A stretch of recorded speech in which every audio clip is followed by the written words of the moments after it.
जय हिंद साथियों। तो आज की इस वीडियो में आपका स्वागत है। यदि आप भी हमारे इस चैनल में नए हैं तो चैनल को सब्सक्राइब करना ना भूलें, क्योंकि आज की इस वीडियो में हम प्रेमचंद की कहानी कला पर प्रकाश डालने का प्रयास करेंगे और इससे संबंधित सारे क्वेश्चनों का अध्ययन करेंगे, ताकि एक ही वीडियो में सारे क्वेश्चनों का आंसर आपको आराम से मिल सके। तो चलिए पहले हम देखने का प्रयास करते हैं कि यानी इस वीडियो में हम कौन कौन सा क्वेश्चन कवर करेंगे। वो उन क्वेश्चनों को हम पहले देखेंगे, उसके बाद उनका एक ही आंसर में सारे क्वेश्चनों का हल और विश्लेषण को भी देख लेंगे। तो इसमें देखेंगे हम कि प्रेमचंद कौन थे, प्रेमचंद को उपन्यास सम्राट क्यों कहा जाता है। यानी हम देखेंगे प्रेमचंद कौन थे प्रेमचंद को उपन्यास सम्राट क्यों कहा जाता है, प्रेमचंद की प्रमुख कहानियों के नाम लिखें, प्रेमचंद की भाषा शैली कैसी थी, प्रेमचंद की कहानियों की मुख्य विशेषता बताइए, यथार्थवाद से क्या आशय है, प्रेमचंद की कहानी कला का उद्देश्य क्या था, प्रेमचंद के साहित्य में ग्रामीण जीवन का वर्णन कैसे मिलता है, प्रेमचंद की कहानियों में सामाजिक समस्याओं का वर्णन कीजिए, प्रेमचंद की कहानी कला का महत्व बताइए, प्रेमचंद की कहानी कला पर प्रकाश डालिए, प्रेमचंद की कहानियों की प्रमुख विशेषताओं का वर्णन कीजिए, प्रेमचंद के साहित्य में सामाजिक यथार्थ का चित्रण कीजिए, प्रेमचंद की भाषा शैली का वर्णन कीजिए, हिंदी कहानी साहित्य में प्रेमचंद का योगदान बताइए, प्रेमचंद की कथा साहित्य की विशेषताओं का वर्णन कीजिए, प्रेमचंद की कहानियों में ग्रामीण जीवन का चित्रण कीजिए, प्रेमचंद की कहानी कला का आलोचनात्मक मूल्यांकन कीजिए और प्रेमचंद की कहानी कला पर प्रकाश डालिए। इन सारे क्वेश्चनों का हम आंसर आज एक ही वीडियो में देखने का प्रयास करेंगे। आज का वीडियो बहुत ही इंपॉर्टेंट रहने वाला है, क्योंकि ये वीडियो जो है हिस्ट्री सेमेस्टर 1 के है, जो हर एग्ज़ामों में काम आएगा। 10th 12th से लेकर ग्रेजुएशन, पोस्ट ग्रेजुएशन, बीएड जैसे हर एग्ज़ामों के लिए काम आएगा। ठीक है, तो यदि आप भी इन क्लास में है और आपको लगता है कि हमें इन सारे क्वेश्चनों का आंसर चाहिए और हमें इन सारे क्वेश्चनों के बारे में जानना चाहिए, तो बिल्कुल आप सही वीडियो में आए। अगर आप ये वीडियो देख लेते तो आपको सारे क्वेश्चनों के बारे में आपको पता चल जाएगा। तो चलिए, वीडियो को ज़्यादा लंबा करने से अच्छा है कि वीडियो जल्दी शुरू किया जाए। तो सबसे पहले हम देखने का प्रयास करेंगे, या तो हम इसको प्रस्तावना भी लिख सकते हैं, क्योंकि किसी भी क्वेश्चन को लिखने से पहले हमें प्रस्तावना या कुछ लिखने की ज़रूरत होती है, ताकि एग्जामिनर को पता चले कि हाँ, एस्पिरेंट में लिखने मतलब योग है, लिखने का योग है। ठीक है, तो मुंशी प्रेमचंद हिंदी साहित्य के महान कथाकार एवं उपन्यास सम्राट माने जाते हैं। यानी मुंशी प्रेमचंद जो है हिंदी साहित्य के महान कथाकार एवं उपन्यास सम्राट माने जाते हैं। उनका वास्तविक नाम जो है वो धनपत राय था। यानी मुंशी प्रेमचंद का वास्तविक नाम क्या था, तो उनका वास्तविक नाम जो था वो धनपत राय था। उन्होंने हिंदी कहानी और उपन्यास को नई दिशा प्रदान की। और प्रेमचंद जी थे, वो उसने क्या किया, हिंदी कहानी और उसका उपन्यास को नई दिशा प्रदान की। प्रेमचंद ने अपने साहित्य में समाज की वास्तविक समस्याओं, गरीबों की पीड़ा, किसानों की दशा, शोषण, जाति भेद, नारी समस्या तथा ग्रामीण जीवन का अत्यंत सजीव चित्रण भी किया। और क्या किया प्रेमचंद ने अपने साहित्य समाज में वास्तविक समस्या हो गया, गरीबों का पीड़ा हो गया, किसानों की दशा हो गया, शोषण, जाति भेद और नारी समस्या तथा ग्रामीण जीवन का अत्यंत सजीव चित्रण भी किया। उन्हें देखने का प्रयास किया और उनके बारे में बहुत चीज़ सोचने का प्रयास किया। प्रेमचंद की कहानी कला अत्यंत प्रभावशाली रहा। यानी प्रेमचंद की जो कहानी था वो कला अत्यंत प्रभावशाली रहा, आसान भी रहा, यथार्थवादी था तथा समाज सुधारक भी था।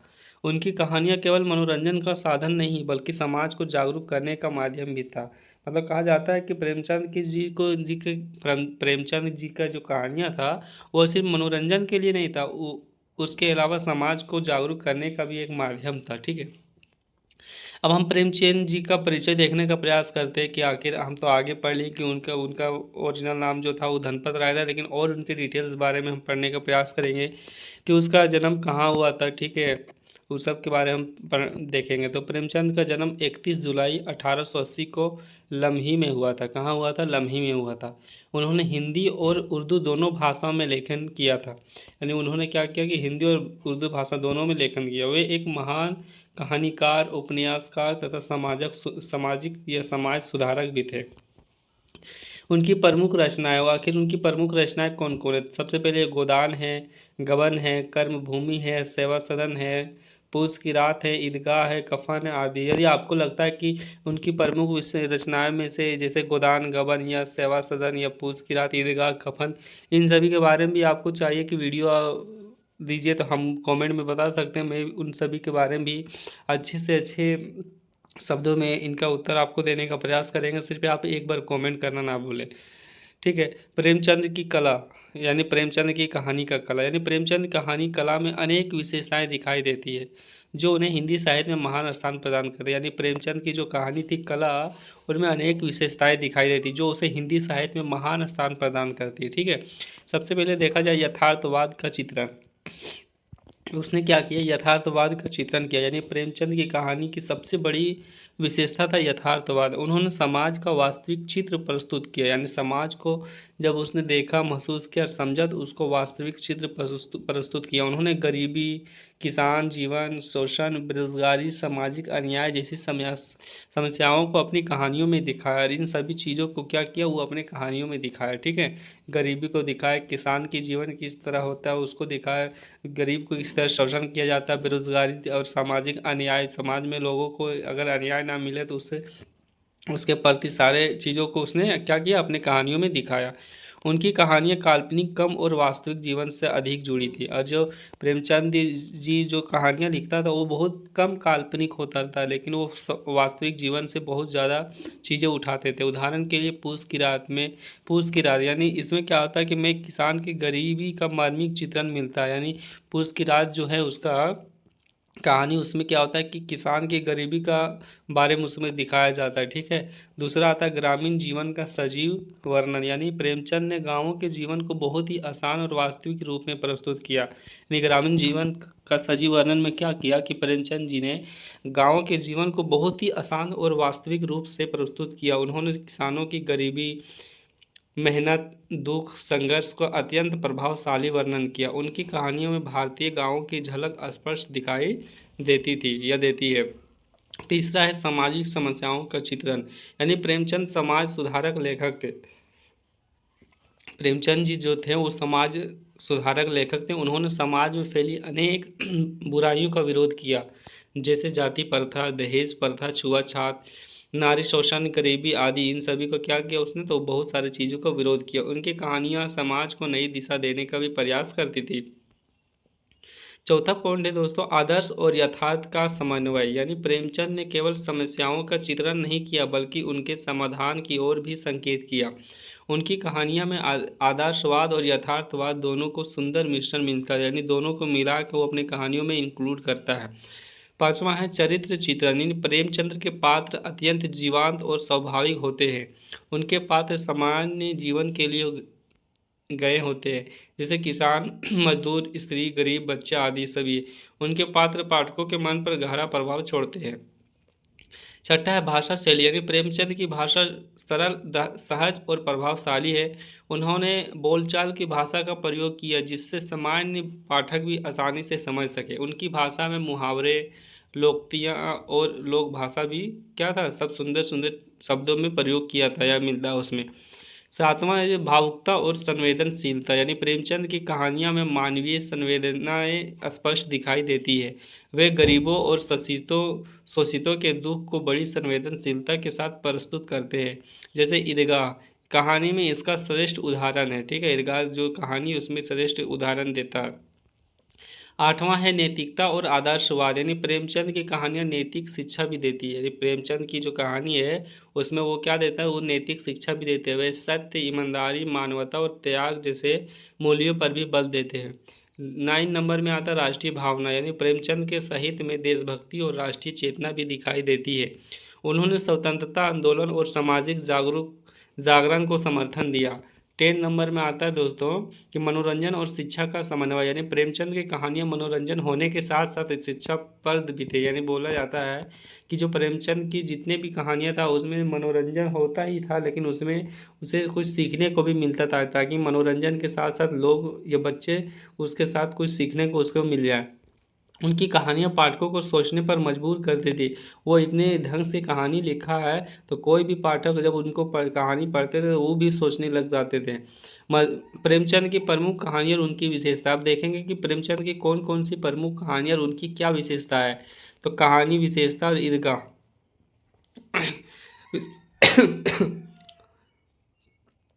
ईदगाह, बाल विज्ञान और त्याग, पुरुष की राहत, ये सब क्या है, तो कहानी है, ठीक है। किसान और जीवन की गरीबी, कफन, सामाजिक विडंबना, नमक का दरोगा, ईमानदारी, पंच परमेश्वर, न्याय और मित्रता। हिंदी कहानी साहित्य में प्रेमचंद का योगदान। प्रेमचंद ने हिंदी कहानी साहित्य को नई दिशा दी, यानी प्रेमचंद जी जो थे वो क्या किया, हिंदी कहानी साहित्य को एक नई दिशा दी। उनके योगदान भी हम देखने का प्रयास करते हैं। कहानी को यथार्थवाद बनाया, कोई भी कहानी को उसने यथार्थवाद बनाया। समाज समस्याओं को साहित्य में आसान दिया। सामान्य लोगों को कहानी का नायक बनाया, सरल भाषा का प्रयोग किया, हिंदी कहानी को लोकप्रिय बनाया। और प्रेमचंद की कहानी कला का महत्व, अब उनके जितने भी कहानी कला जो है उनका महत्व भी हम देखने का प्रयास करते हैं। वो क्या करते थे, हर अपने कहानी से समाज में सुधार में बहुत ज़्यादा मदद करते थे। उसकी कहानी को लोग जब पढ़ते थे तो वो अपने समाज के बारे में सोचने लगते थे और वो सुधारने का भी प्रयास करते थे। गरीबी की आवाज़ उठाई, वो अपनी कहानी के माध्यम से गरीबों को दिखाया, जिसके कारण क्या हुआ कि गरीबों के प्रति लोगों ने आवाज़ उठाना शुरू किया। साहित्य का यथार्थ से जोड़ा, नैतिक मूल्यों का पर भी विचार किया। वो मनोरंजन के साथ साथ अपने नैतिक मूल्यों का पर भी वो प्रचार किया ताकि लोग अपने नैतिक चीज़ें सीख सकें।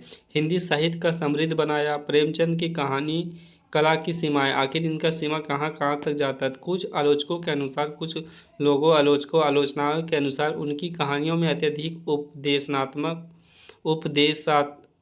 उपदेशात्मकता है।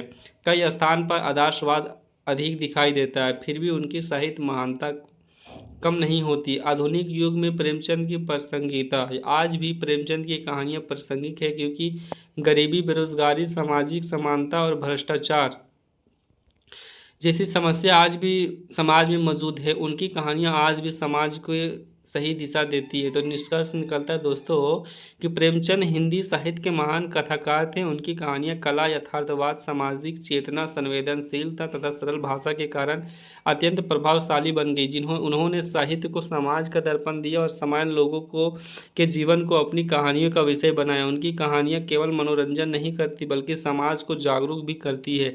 इस प्रकार प्रेमचंद की कहानियाँ कला हिंदी साहित्य की अमूल्य धरोहर माना जाता है। तो आज का वीडियो बस इतना ही। अगर आपको लगे कि हमें प्रेमचंद जी के तमाम कहानियों के बारे में भी वीडियो चाहिए तो आप कमेंट कर सकता, मैं आपके लिए ज़रूर वीडियो बनाऊंगा। तब तक के लिए थैंक यू।